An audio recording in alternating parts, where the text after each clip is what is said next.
Good morning, good afternoon, and good evening, ladies and gentlemen. Welcome to a new series I'm putting up on the channel. Yay, more content. This will be unit overviews for the Revamp Expansion Mod. This wasn't previously possible due to, well, me not knowing certain things.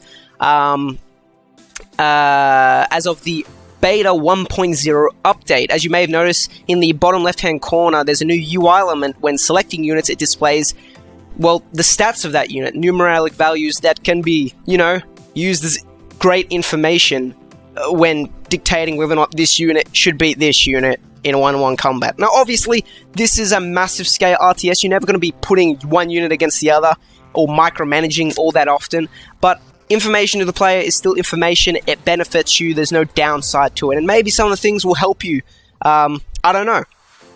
A few disclaimers though. I am doing these unit overviews with the tech tree completely unlocked. So we're talking health regen, additional weapons, damage, all that stuff is maxed out. You may not see it in the lower tiers of units, but come higher tiers of units, there are weapons that are actually equipped in anti-air and stuff like that. So do keep that in mind. Also, all of this, what I am showing, is subject to change. It's in beta. But if something small, like a small buff to damage, is added to one specific unit in a faction in one tier, I'm not going to come back and cover that. However, if a fresh unit is added, like an experimental or a tier 2, crazy assault bot or something, I'm gonna come back and I'm gonna look at those sorts of things. Alright guys, let's jump into it. Today we're looking at UEF tier 1 land units. So let's go ahead and resume game. Here we have the Silver Tide tank, coming in with 465 health, coming in first place for its health pool.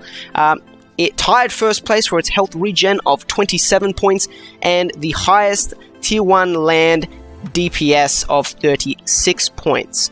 Next up, we have the Pack, coming in second place for its health pool of 310 points. Last place for its health regen of 1.8. I'm not sure if that's supposed to be 18 or 1.8, but at the moment it says 1.8. And has the only anti-air capabilities for tier 1 UEF land of 24 DPS.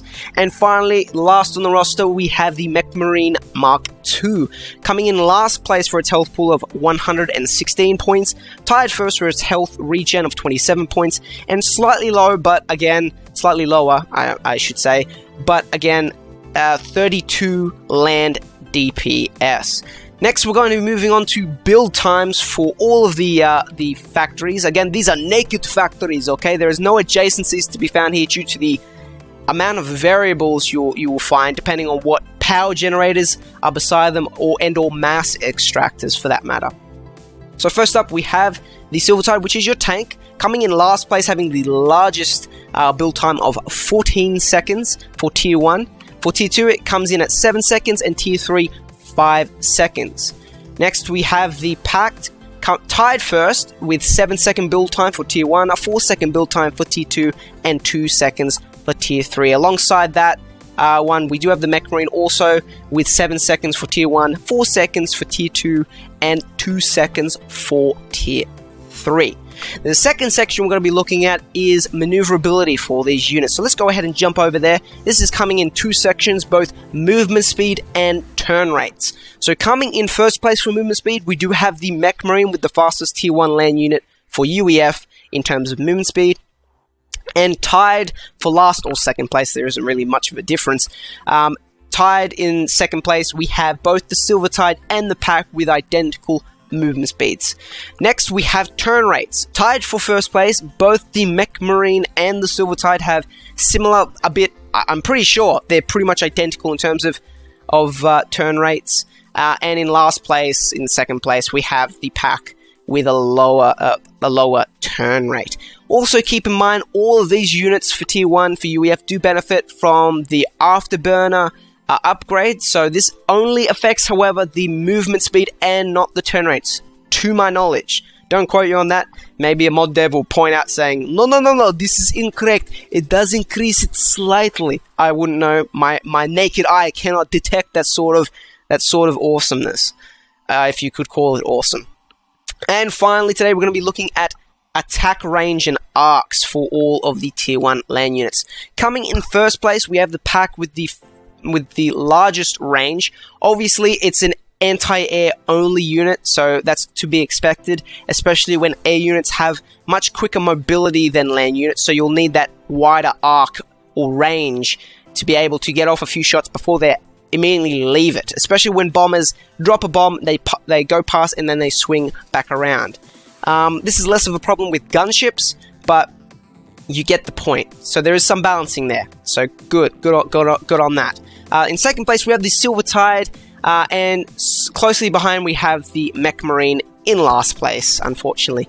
Mech Marine, poor Mech Marine. You may also to note that all of these Tier 1 units, all of their main fires do have I believe, a 360-degree range of fire. So that the turret on the Pact turns 360 degrees, the turret on the Silver Tide, and the upper body, I believe, of the Mech Marine does a full 360-degree turn. I believe. Don't quote me, please!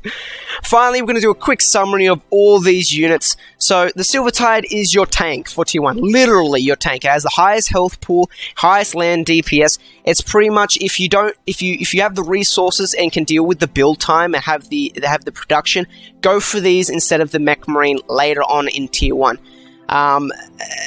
The Mech Marine, we'll quickly jump to that. This is your van gun unit. Early on harassment. They're great. They have that quick movement speed, being able to get in and out of combat quite quickly, take out those outlying mass extractors, being able to poke and prod at the enemy.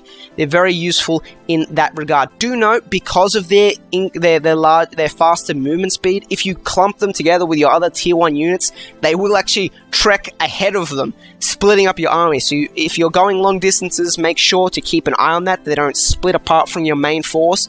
They will get destroyed if they're clumped up. Their low health pool makes them very susceptible to splash damage compared to the other Tier 1 units. And obviously, your Pack, I mean, it's your anti-air. It's cute. Look, it's like a little turtle. I shouldn't quote other movies. Yeah, it's got nice range. Make sure to keep them either at your rear end of your units or amongst your other units. Don't leave them out of the open and separate from your main army. They will get destroyed. They cannot target any land units. Alright, so that's going to do it for today, guys. Thank you so much for watching. Leave any questions down below in the comment section if you like this format, if you think I can improve on anything. I'd be more than happy to hear you out and answer any questions you've got. Great. Like this video if you liked it, dislike it if you disliked it, subscribe if you want to keep up to date. I'll be putting these out quite regularly. It's got me all hyped up, guys. The passion inside me is burning. It's amazing. I will be covering all the factions, all the tiers of units, all the experimentals, land, naval, air, the shebang, and we will see how we go from there. Thank you again so much for watching. I'm going to wish you all a good night because we all sleep sometime. Peace!